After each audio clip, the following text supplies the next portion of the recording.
இல்லைங்க, இப்போ தானு சார் வந்து வாடிவாசல் படத்துக்காக வெற்றிமாறனுக்கு கொடுத்த 19 கோடி தனியாக இருக்குது. ஓகே. சூர்யாவுக்கு கொடுத்த பணம் தனியாக இருக்குது. ஓகே. இப்போ இது ரெண்டத்தையும் நீங்கள் பண்ணாமல் இன்னொரு படத்துக்கு நீங்கள் போனீங்கன்னா இவர் எப்படி முதல்ல விடுவார்? அல்லது சூர்யா வரத்துக்கு லேட் ஆகுதா? சூர்யா சீக்கிரம் வந்தால் வாடிவாசல் எடு, சூர்யா வரத்துக்கு லேட் ஆச்சுன்னா எனக்கு இந்த படத்தை எடு, எனக்கு ஏதாவது ஒரு சால்வ் பண்ணி கொடுத்துட்டு போங்கிறாரு அவர். வேற வழி இல்லை. இதை தவிர்த்துட்டு நீங்கள் இன்னொரு படம் பண்ணி தரவே முடியாது வேற ஒருத்தர்.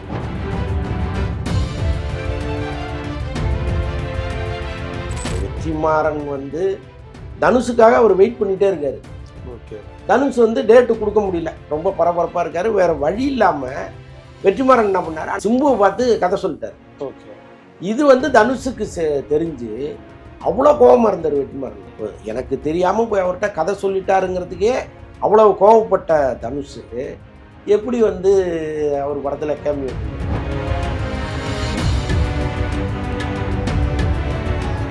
சூர்யாவுக்கும் வெற்றிமாறனுக்கும் என்ன பிரச்சனை இருக்க முடியும்? நான் சொல்கிற ஆளை படத்தில் நான் வைப்பேன், அதுக்கு நீங்கள் ஒத்துக்கிட்டே ஆகணும்னு இவர் சொல்லுவார்.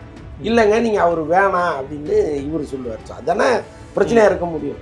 ஸோ இப்போ ஏதோ ஒரு வகையில் அவங்க சால்வ் பண்ணியிருக்காங்க. அது அமீர் இருக்காரா இல்லையாங்கிறது இப்போ தெரியாது.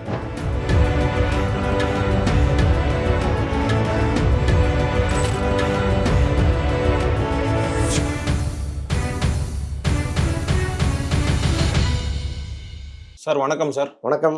எப்படி சார் இருக்கீங்க? நல்லா இருக்கேன்.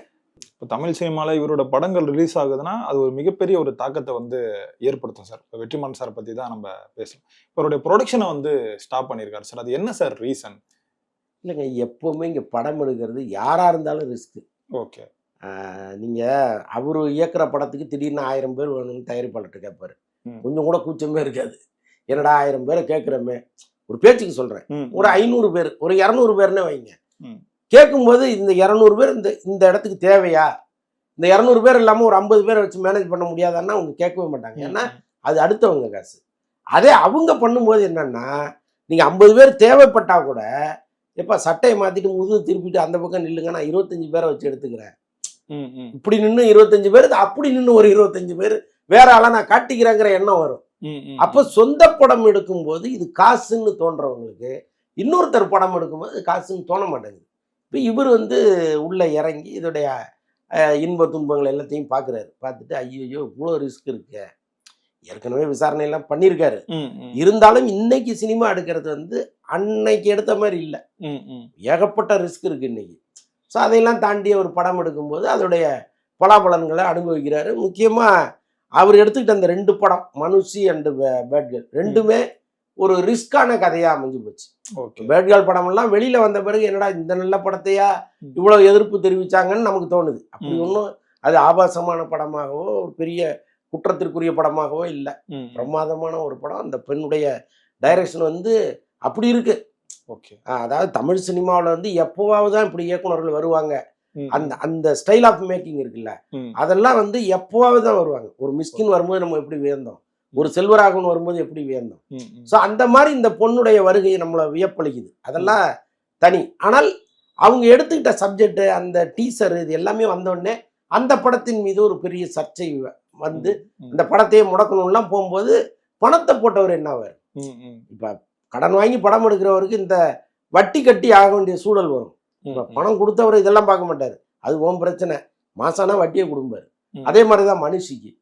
அதுலேயும் இது மாதிரி 1000 பிரச்சனைகள் இருக்குது. அந்த படத்தையே முடக்கணும்னு சொல்கிறாங்க. பிறகு கோர்ட்டுக்கு போகிறாரு. இவ்வளோ பிரச்சனைகள் இருக்கும் பொழுது இங்கே ஈஸியாக ஒரு படத்தை எடுத்து நம்ம கொடுத்துட முடியாது. நம்முடைய எண்ணங்களை படமாக்கி கொடுக்கறதுல இவ்வளோ பிரச்சனைகள் இருக்குது அப்படின்னு அவர் முடிவு எடுத்துட்டு தான் சரி வேண்டாம். இல்லை சார், இப்போ சென்சார் போர்டில் நிறைய பிரச்சனை வந்து வெற்றிமாறன் வந்து கொடுக்கறதா சொல்கிறாங்களே சார். இப்போ அந்த செய்திகளும் நம்ம நிறைய பார்க்குறோமே சார். அதுதாங்க, சென்சார் போர்டு கொடுக்கறதுனால தானே அவர் அந்த முடிவு எடுக்கல. அவங்க வந்து அவர் ஒரு டைரக்டரா பார்க்க மாட்டாங்க, வெற்றிமாறனா பார்க்கறதுனால தான் இவ்வளோ பிரச்சனை வருதுன்னு சொல்லி சொல்கிறாங்க சார். இல்லை அது எப்படி பார்க்குறாங்களா? விடுதலை பாகம் 1 வந்து ஒரு படமா எடுத்தார், விடுதலை 2 வந்து ஒரு பாடமா எடுத்திருந்தார். இதனால தான் இவ்வளோ நெருக்கடிகள் வந்து இந்த படத்துக்கு வந்து இல்லை கட்டாயமாக இருக்கும். இப்போ சில இயக்குனர்கள் படங்கள் சென்சாருக்கு வரும்பொழுது, இப்போ அங்கே சென்சார் போர்டில் ஒரு 100 மெம்பர்ஸ் இருக்காங்கன்னா யாரெல்லாம் கெடுபடியான மெம்பர்களோ அவங்கள கூப்பிட்டு வருவாங்க. ஓகே. இப்போ வெற்றிமாறன் படம் வரும்போது பிஜேபியிலேருந்து 4 பேரை கூப்பிட்டு வருவாங்க. கூப்பிட்டு வந்து படத்தை பார்க்க வச்சு அதை ஒரு பெரிய விமர்சனமாக்குவாங்க. இதெல்லாம் நடந்துட்டு இருக்கு. ஓகே. இதெல்லாம் நடக்காம கிடையாது. இப்போ ஒரு சாதாரணமாக ஒருத்தர் ஒரு படம் எடுக்கிறாருன்னா யாரோ ஒரு 10 பேர் உட்காந்து படத்தை பார்த்து சர்டிஃபை பண்ணிட்டு போயிடுவாங்க. ஆனால் வெற்றிமாறன் மாதிரி ஒரு சமூக அக்கறை உள்ள ஒரு இயக்குனர் படம் எடுக்கிறாருன்னா கொஞ்சம் ஸ்பெஷலாக ஆளுகளை கூப்பிடுவாங்க. நீங்கள் வந்து பார்த்துட்டு இது ஒரு மார்க்கை போடுங்கம்பாங்க. இப்போ அவங்க வந்து உட்காந்துக்கிட்டு இதில் அந்த குறை இதில் இந்த குறை அப்படிம்பாங்க. ஸோ அப்போ இங்கே சென்சார் போர்டு மெம்பர்களை தேர்ந்தெடுக்கிறதுலேயே பிரச்சனை இருக்குது. நீங்கள் ஒரு அரசியல் சார்புடைய ஒருத்தரை சென்சார் போர்டு மெம்பர் ஆக்குனீங்கன்னா எப்படி இங்கே நல்ல படங்கள் வரும்? அவங்க கருத்துக்கு எதிரான படங்கள் இங்க வரும்போது எப்படி அதை அலோவ் பண்ணுவாங்க? அப்ப நீங்க இங்க யாரை சென்சார் போர்டு மெம்பர் ஆக்கணுங்கிற ஒரு கணக்கே இங்க இல்லாம போயிடுச்சு. நல்ல எழுத்தாளர்களை கொண்டாங்க, நல்ல கவிஞர்களை கொண்டாங்க, சமூக செயற்பாட்டாளர்களை கொண்டாங்க.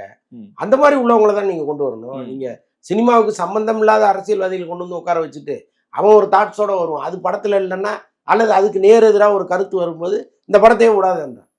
இப்ப இந்த மாதிரி சிக்கல்கள்லாம் இருக்கு. பட் இதை களைவதற்கான வாய்ப்பே கிடையாது. ஜனநாயக நாடு. இல்ல சார், அந்த பேட் கேர்ள் படமாச்சு ரிலீஸ் ஆயிடுச்சு, அடுத்த வர அந்த படம் இருக்குல்ல மனுஷி, அதெல்லாம் ரிலீஸே ஆகாதுன்னு சொல்றாங்க சார். ஃபுல்லாவே படத்துல வந்து எல்லாமே சென்சார் போர்டு வந்து எல்லாத்துலயும் கை வச்சு ஆமா நிறைய கட் பண்ணிருக்காங்க. ஒரு கோர்ட்டுக்கு போயிருக்காரு. என்ன நடக்க போகுதுன்னு தெரியல.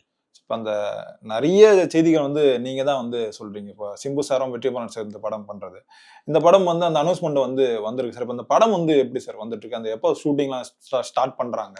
அடுத்த மாசத்துல இருந்து ஷூட்டிங் ஸ்டார்ட் பண்றதா சொல்றாங்க. அந்த ஒரு ப்ரோமோ சாங் ஒன்று எடுத்தாங்க. அது வந்து ரொம்ப நல்லா இருக்கு அப்படின்னு சொல்லியிருக்காங்க. அது இன்னும் நான் பார்க்கல.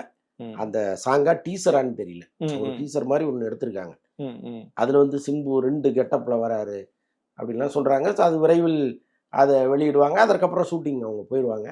நடுவில் நிறைய பிரச்சனைகள் இருந்துச்சு. அது எல்லாத்தையுமே பேசி சால்வ் பண்ணிட்டாங்க. இப்போ ப்ரொடக்ஷன்லாம் மாறுதுன்னு சொல்லியிருந்தீங்க சார். அதுக்கப்புறம் தானு சாரே உள்ள வரான்னு சொன்னாங்க. எப்படி சால்வ் ஆச்சு? அது எப்படி நடந்தது சார்? இல்லைங்க, இப்போ தானு சார் வந்து வாடிவாசல் படத்துக்காக வெற்றிமாறன் கொடுத்த 19 கோடி தனியா இருக்கு. ஓகே. சூர்யாவுக்கு கொடுத்த பணம் தனியா இருக்கு. ஓகே. இப்போ இது ரெண்டத்தையும் நீங்க பண்ணாம இன்னொரு படத்துக்கு நீங்க போனீங்கன்னா இவர் எப்படி முதல்ல விடுவார்? இங்க அவருக்கு சாதகமா பல அமைப்புகள் இருக்கு. திரையரங்க உரிமையாளர்கள் இருக்காங்க, நடப்பு தயாரிப்பாளர் சங்கம் இருக்கு, தயாரிப்பாளர் சங்கம் இருக்கு.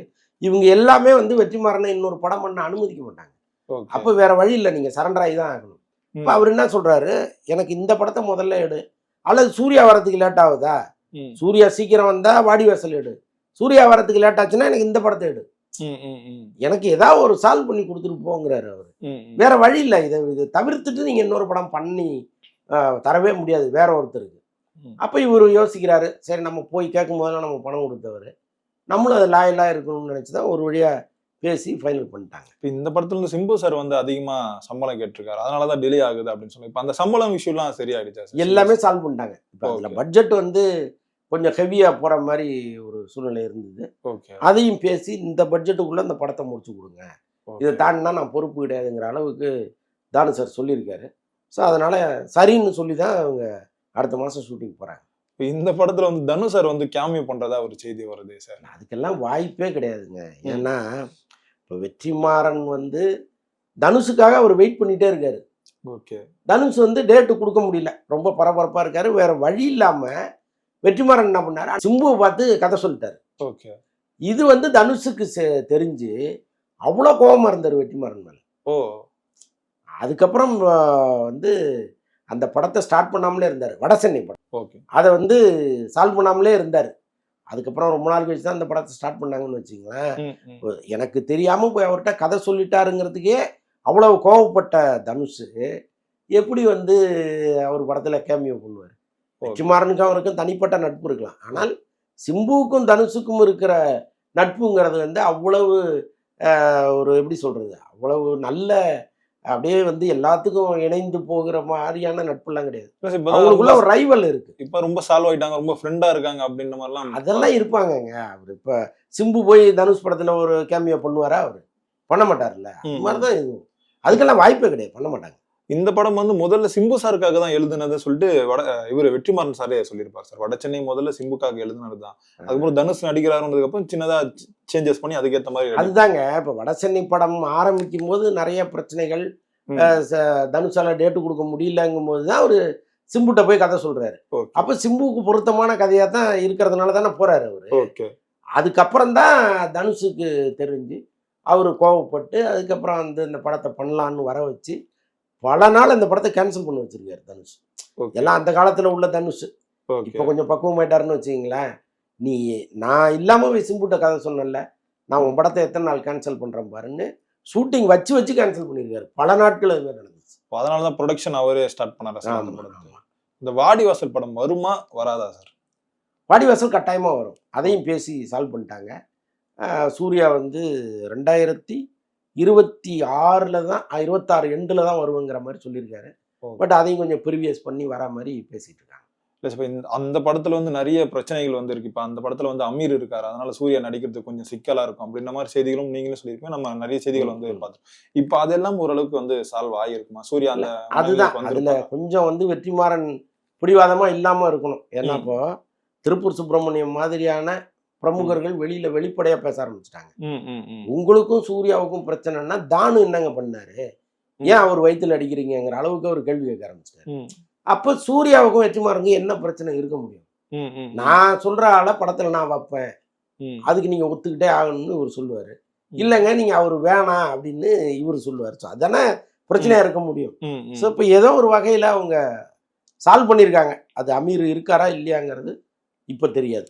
சூர்யா சாருமே ஃபுல் ஸ்கிரிப்ட் வந்து கேட்கறாரு, அதுக்கப்புறம் தான் வந்து ஷூட்டிங்கே வருவாருன்னு சொல்லியிருக்கீங்க சார். இப்போ அந்த ஃபுல் ஸ்கிரிப்ட் ரெடி ஆயிடுச்சா இல்லை டைம் இன்னும் எடுத்துப்பாரு? வாடிவாசல் வந்து ஸ்கிரிப்ட்னு எழுதலையே தவிர இந்த கதை இதுதாங்கிறது அவங்களுக்கு உறுதியா தெரியும். Okay okay. ஆக்சுவலா வேற ஒரு கதையை வாங்கி தான் ஒரு படம் பண்ண போறாரு. இதற்கப்புறம் அவர் வந்து திரைக்கதையும் வசனமும் எழுதணும். அது வந்து இப்போ இந்த படத்தை முடிச்சுட்டு டைம் கொடுத்தாருன்னா உட்காந்து எழுதிடுவாரு.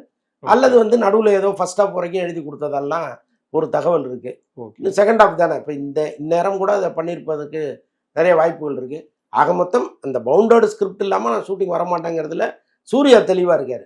அதனால அது இல்லாம போகவும் முடியாது. இப்ப சிம்பு சார் வெற்றிமாறன் சாரோட அந்த படம் வந்து ஒரு மிகப்பெரிய ஒரு வெற்றி படமா மாறுச்சுன்னா அதுக்கப்புறம் இந்த STR 50 வந்து ஸ்டார்ட் பண்ணுவாங்க. ஏன்னா ரொம்ப நீண்ட காலம் இல்ல இது வெற்றி படம் இல்லையோ, STR 50ங்கிறது அதாவது தேசிங் பெரியசாமி சிம்பு படம் கட்டாயமா வருது. அது 50 51 தெரியாது, ஆனால் கட்டாயமா வருது. இப்ப சிம்பு என்ன பண்றாருன்னா, என்னுடைய படங்கள் ஒரு பெரிய அளவு வசூலை நோக்கி போச்சுன்னா பெரிய பட்ஜெட் படத்தை நம்மளால பண்ண முடியும். ஸோ அதற்காக நானும் தயாராகிறேங்கிறது தான் அவருடைய இதா இருக்கு. இப்போ உள்ள ஐடியா அதுதான். ஸோ அதனால நீ நடுவில் ஒரு படம் பண்ணிட்டு வா, நான் வெற்றிமாறன் படத்தை முடிச்சுட்டு வந்துடுறேன் அப்படின்னு சொல்லி அனுப்பிச்சிருக்காரு. ரொம்ப நன்றிகள் சார், எங்களோட நீண்ட நேரம் பகிர்ந்ததுக்கு நன்றி. நன்றி.